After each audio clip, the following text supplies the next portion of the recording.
Welcome to YouTube channel chemistry notes में आपका स्वागत है। आज हम आपको पढ़ाने जा रहे हैं CFT थ्योरी यानी कि क्रिस्टल सिद्धांत। तो सबसे पहले हम देखते हैं इसकी खोज किसने की, किसके द्वारा इसको शो किया गया।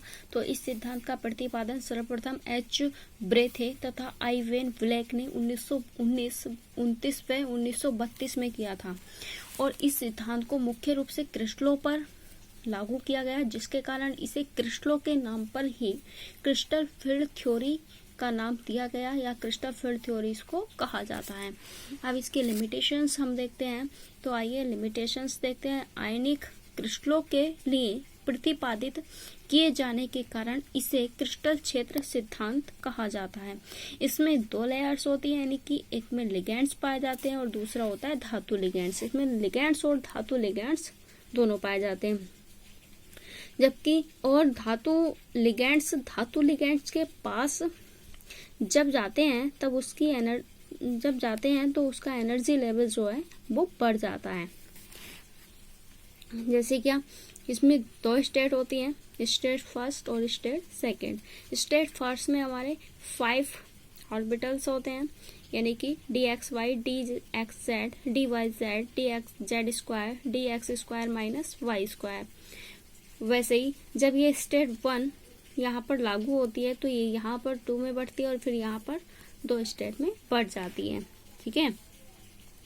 अब नेक्स्ट, यह सिद्धांत मुख्य रूप से धातु आयनों के d ऑर्बिटल व उसके चारों ओर उपस्थित लिगैंड के पारस्परिक रिलेशंस को शो करता है।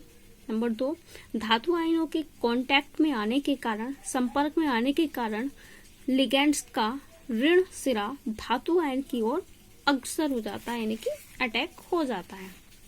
नेक्स्ट है, क्योंकि जब धातु लिगैंड आयन के पास आते हैं तो d ऑर्बिटल में उपस्थित इलेक्ट्रॉन को अपनी ओर आकर्षित करते हैं,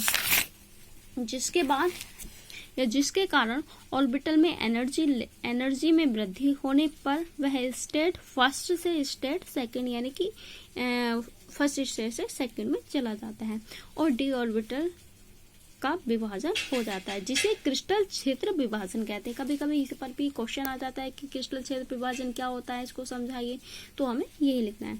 आइए दूसरा, फिर इसे क्वेश्चन आता है कि क्रिस्टल क्षेत्र विपाटन क्या होता है, इस पर भी क्वेश्चन आ जाता है। तो क्रिस्टल फील्ड स्प्लिटिंग, तो ये क्या होता है देखते हैं।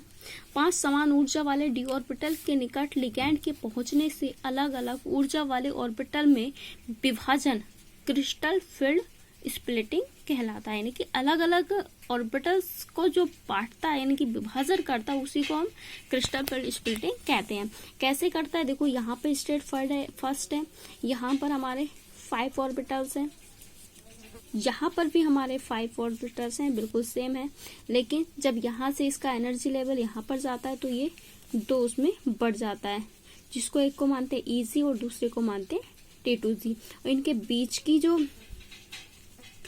बीच की जो एनर्जी होती है वो 0.6 डेल्टा 0 होती है। ठीक है। अब इसमें EG जैसे हमने बताया, इसमें 2 एनर्जी इसमें बढ़ जाते हैं, EG में और T2G में।